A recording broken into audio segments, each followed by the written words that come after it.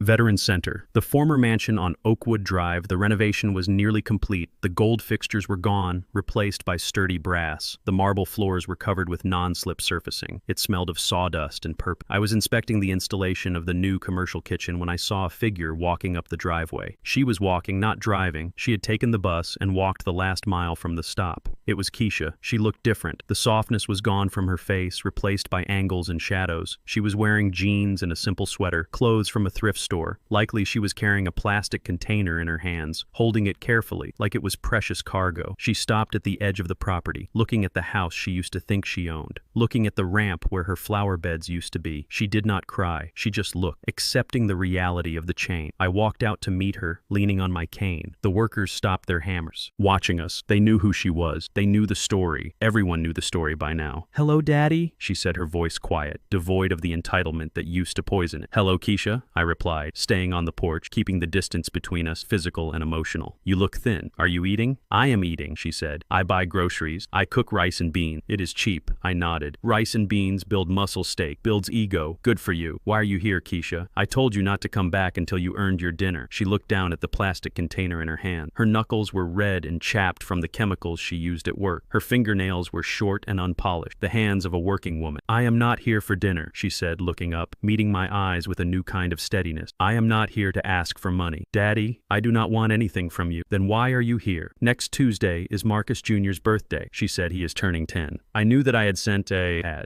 deposit to his savings account, a trust she could not touch, but she did not know that. He is back from Switzerland, she continued, her voice catching slightly. He and Maya are living with me in the apartment. It is small. They sleep on bunk beds in the main room, and I sleep on the pull-out couch. It is not what they are used to. They complain a lot. They miss the horses. They miss the room service. But we are together. She took a step closer, holding out the plastic container. I wanted to invite you, she said. We are having a small party, just us. I bought a pizza with my tips from last week, and I made a cake. She opened the lid of the container, revealing the cake inside. It was a disaster. It was lopsided. The frosting was a garish blue, probably the cheapest tub she could find at the discount store. It was sliding off the side, and the writing on top was shaky, spelling out "Happy Birthday, Marcus" in crooked letters. It was ugly. It was messy. It looked like something a child would make. It is chocolate, she said, a hint of pride in her voice. I made it from scratch, flour, sugar, cocoa powder. I did not use a box mix. I remembered how you used to say that box mixes taste like cardboard. So I looked up a recipe on my phone, and I baked it in the toaster oven in the apartment. It took 3 tries. The first 2 burned. This one is okay. I think I looked at the cake. I looked at the blue frosting that was melting slightly in the humidity. I remembered the cakes she used to order for the kids, birthday parties, towering confections from French patisseries that cost $500 and tasted like air. She used to hire clowns and ponies and caterers. She used to throw money at the day to make it perfect. Now she was throwing effort at it. She was throwing time and sweat into a toaster oven cake. I looked at her hands again, the burns on her fingers from the oven, the calluses from the mop. You baked this? I asked, my voice neutral. Yes, she said. I wanted him to have a cake, and I could not afford a bakery one, so I made it. I reached out and took the container. It was heavier than it looked. Why bring it to me? I asked. It is his birthday. I made 2, she said softly. 1 for him and this small one for you. I wanted you to taste it. I wanted you to know that I am trying. Daddy, I am really trying. I work 6 days a week. I clean up other people's mess. I scrub toilets used by men who remind me of Braden, and I do not say a word. I just clean it because I have to feed my kids. I am not asking you to save me anymore. I just wanted to ask if you would come just for an hour to eat a slice of pizza and see your grandson. He misses you. He asks about you. He does not understand why we live in a shoebox now, but he understands that you are not there. I looked at the cake, then back at the house, the center for veterans men who had sacrificed everything and asked for nothing. Keisha was starting to understand sacrifice. She was starting to understand that love is an action, not a purchase. I cannot promise anything. Keisha, I said, closing the lid of the container carefully. I am a busy man. I have a lot of work to do here. I know, she said, her shoulders slumping slightly, disappointment clouding her face, but she did not argue. She did not beg. She did not throw a tantrum like the old Keisha would have done. She just nodded, accepting my answer, accepting the boundary. Okay, she said. Well, the address is on the lid. If you change your mind, we will be there around 6 o'clock after my shift ends. She turned to go, walking back down the driveway, her cheap sneakers crunching on the gravel. She walked with a different gait, now, less of a strut, more of a trud, the walk of someone who carries a heavy load. But she was carrying. She was not looking for someone to carry it for her. Keisha, I called out. She stopped and turned around, hope flaring in her eyes just for a second. Your mother would have liked the blue frosting. I said it was her favorite color. Keisha smiled, a genuine smile that reached her eyes, cracking the mask of exhaustion. Thank you, Daddy, she whispered. And then she turned and kept walking, heading back to the bus stop, heading back to her cleaning job, heading back to her life. I stood on the porch holding the plastic container. I walked inside the unfinished house and sat on a sawhorse in what used to be the dining room. I opened the lid again and stuck my finger into the frosting. It was too sweet, gritty with undissolved sugar, and the cake underneath was a little dry, but it tasted like effort. It tasted like an apology. I ate a piece right there in the empty room, the crumbs falling onto my suit jacket. It was the worst cake I had ever eaten, and it was the best thing Keisha had ever given me because she made it with her own hands, because it cost her something real, not money, but time and care. But I did not go to the party. Not that Tuesday. Trust is like concrete. It takes time to cure. If you put weight on it too soon, it cracks and crumbles. Keisha was pouring a new foundation, but it was still wet. I needed to see if it would hold when the weather got bad. I needed to see if she would keep working when I did not show up with the check I needed to know if she was doing this for me or for herself. I sat sat in my car that Tuesday night parked down the street from her apartment building, watching the window on the 4th floor. I saw the silhouette of my grandson blowing out candles. I saw Keisha hugging him. I saw them eating pizza out of the box. They were laughing, they were together, and they were doing it without my money. I signaled Marcus to drive away. I did not go up.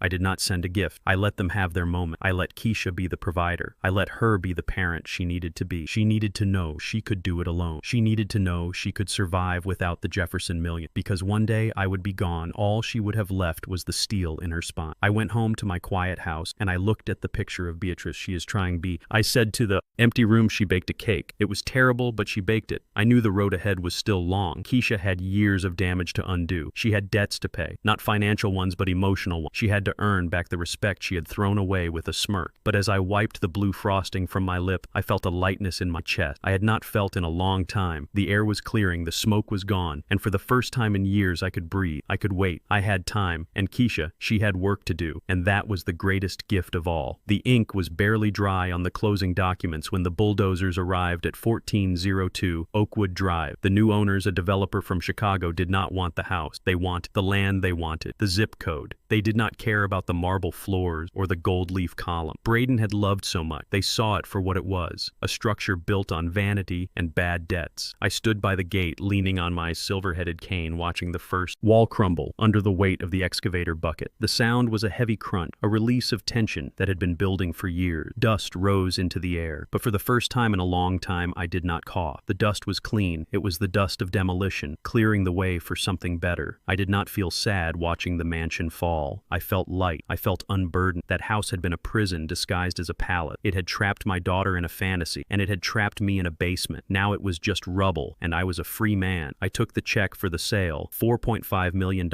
and I did not put it in my bank account. I did not buy a yacht. I did not buy a private island. I handed it directly to Luther, who was standing beside me holding a briefcase that looked heavier than usual. Put it in the fund. Luther, I said, watching the roof of the mansion cave in, every cent of it. The Jefferson Engineering Initiative is going to expand. We are going to open 3 new chapters in Detroit and Chicago, and right here in Atlanta. I want to find every kid who has a mind for math and hands for work, but who thinks college is for other people. I want to find the kids who are told they are not smart enough or rich enough, and I want to give them a hard hat and a future. I want to build an army of engineers who look like me, and who know that the only thing that matters is the strength of the foundation, not the color of the architect. Luther nodded, a rare smile touching his lip. It is done, sir, he said. The board has already approved the expansion. We have 300 applications waiting for review. Good, I said, turning my back on the dust cloud. Let us get to work. 6 months later, I was sitting on a wooden rocking chair that creaked with a familiar comfort, listening to the water lap against the shore of Lake Lanier. The air here was different. It smelled of pine needles and damp earth and freedom. There was no cigar smoke. There was no perfume masking the scent of betrayal. Just the clean, honest smell of nature. I had bought this cabin 20 years ago. Beatrice and I used to come here on weekends before the company got too big, before the money got too complicated. We used to talk about retiring here, about sitting on this porch and watching the sun go down over the water. She never made it back here. She died in a hospital room in the city, surrounded by machines. But I was here, and in a way she was too. I could feel her in the breeze. I could hear her laugh in the rustle of the tree. I was not alone. The cabin was small, but the property was large, and today it was full of life. 3 young men and 2 young women were sitting around the picnic table down by the dock. They had laptops open and blueprints spread out, held down by rocks to keep them from blowing away. They were my scholars, the first recipients of the new Jefferson grant. They were brilliant. They were hungry, and they treated me not like an old ATM machine, but like a mentor. Mr. Jefferson, one of them, Jefferson one, called out a young man named Dante who reminded me of myself at 20. Hey, Mr. Jefferson, come look at this load-bearing calculation for the cantilever. I think I found a way to reduce the steel requirement by 15%. I stood up, leaving the cane by the chair. I did not need it as much these days. My lungs were clearer. My legs were stronger. Walking away from the toxicity of my family had been the best medicine I ever took. I walked down to the dock, looking over Dante's shoulder, looking at the math, looking at the future. You missed the wind shear factor on the upper deck, son, I said, pointing a calloused finger at the screen. Recalculate for a Category 4 storm. Always build for the disaster, not for the sunny day. Dante Dante frowned, then his eyes widened. "Oh, I see it, right? Snap factor. Thank you, sir." I patted him on the shoulder, feeling the solid muscle under his shirt, feeling the potential. These kids were my legacy. Braden had tried to steal my money, but he could never steal this. He never steal the knowledge I was passing down, the spark of creation that happens when an idea becomes a structure. I spent the afternoon with them, arguing about tensile strength and concrete mixtures, drinking iced tea and laughing. Real laughter, deep from the belly laughter that did not hurt my chest.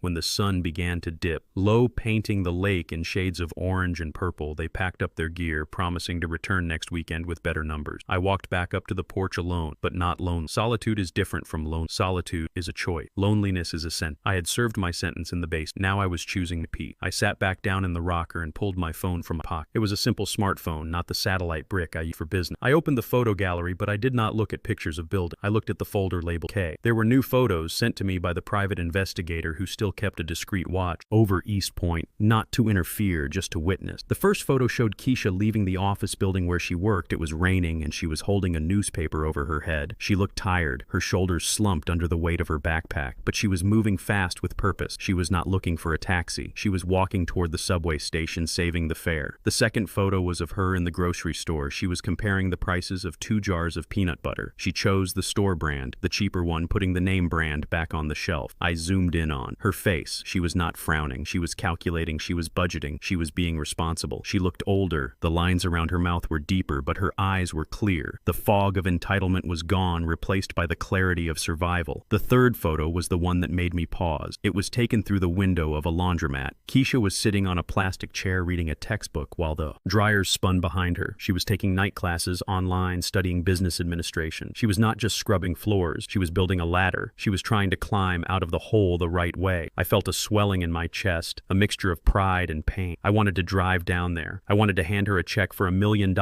and say, "Good job, baby girl. You learned the lesson. Come home." But I knew I could not. If I saved her, now I would rob her of the victory she was fighting for. She needed to finish the climb. She needed to reach the top of the mountain and know that her own legs carried her there. But the climb is hard, and even the strongest climber needs a foothold sometime. I swiped to my messages app and opened a contact saved, simply as landlord East Point. I typed a message, my thumbs moving slowly over the glass. "How is the tenant in 4B? The reply came back almost instantly. "She is good. Mr. Jefferson. Quiet. Pays on time. Mostly. She was 2 days late last month, but she made it up with the late fee. She is a hard worker." I looked at the photo of Keisha reading in the laundromat. I looked at her tired eyes. I looked at the cheap peanut butter in her bag. She was walking the wire without a net, and she was not falling. I typed another message. "I am sending a wire transfer today. It will cover the rent for apartment 4B for the next 6 months. Do not tell her it came from me. Tell her it is a credit. Tell her it is a clerical error. Tell her it is a grant for single mothers. I do not care what you tell her. Just tell her the rent is paid and she has some breathing room." I hit send and watched the little bubble disappear into the ether, delivering a silent blessing, a secret safety net that would let her sleep a little easier tonight. The landlord replied, "Understood, sir. You are a good man." I put the phone down on the table, face down. I was not a good man. I was a father, and fathers do what is necessary. Sometimes that means being the villain who kicks you out, and sometimes that means being the ghost who pays your rent. I looked out at the lake, the water turning dark as the night came on. I took a deep breath, filling my lungs with the cool, clean air. I thought about Braden sitting in a cell, wondering where it all went wrong. I thought about the board of directors scrambling to fix the damage he had caused. I thought about the house that was gone and the home that was rising in its place, and I thought about Keisha sitting in her small apartment, maybe eating a peanut butter sandwich, maybe studying for her exam, not knowing that for the next 6 months she could buy the name brand jar if she wanted to. I closed my eyes and rocked back and forth, the chair creaking a lullaby. "Beatrice," I whispered into the night, "she is going to make it. She is tough. She is a Jefferson. She just needed to be reminded." I sat there until the stars came out, pointing points of light in the vast darkness. I was 75 years old. I had lost a fortune and gained a soul. I had lost a son-in-law and found a mission. I had broken my family to save it, and sitting there in the quiet of the cabin, I knew that for the first time in a long time the foundation was solid. The concrete had cured and the structure would hold. The morning sun filtered through the pine trees, casting long shadows across the porch of the cabin. The air was crisp, carrying the scent of damp earth and pine needles, a sharp contrast to the stale, recycled air of the courtroom or the suffocating smoke of the basement where I had spent a year of my life. I sat in my rocking chair, a mug of black coffee in my hand, watching the mist rise off the surface of the lake. It was a quiet morning, the kind of quiet you have to earn, the kind of quiet that comes after the noise of battle has finally faded away. I was 75 years years old, and for the first time in a decade I felt truly rested. My chest did not ache. My breath came easy, and the silence around me was not the silence of loneliness, but the silence of peace. I thought about the last few months, about the whirlwind of destruction and reconstruction I had unleashed. I thought about the look on Braden's face when the bailiffs dragged him away, the realization in his eyes that he had been playing checkers while I was playing three-dimensional chess. He had mistaken noise for power. He thought that because he shouted, because he slapped, because he demanded that he was in control. He did not understand that true power does not need to raise its voice. True power is the ability to change the landscape without saying a word. It is the ability to sign a document that freezes a fortune. It is the ability to open a door that was locked or close a door that was open. It is the quiet strength to endure humiliation, knowing that you hold the thunderbolt in your pocket, waiting for the right moment to throw it. Braden had measured power in horsepower and square footage. He thought a Porsche made him a man. He thought a mansion made him a king. But the Porsche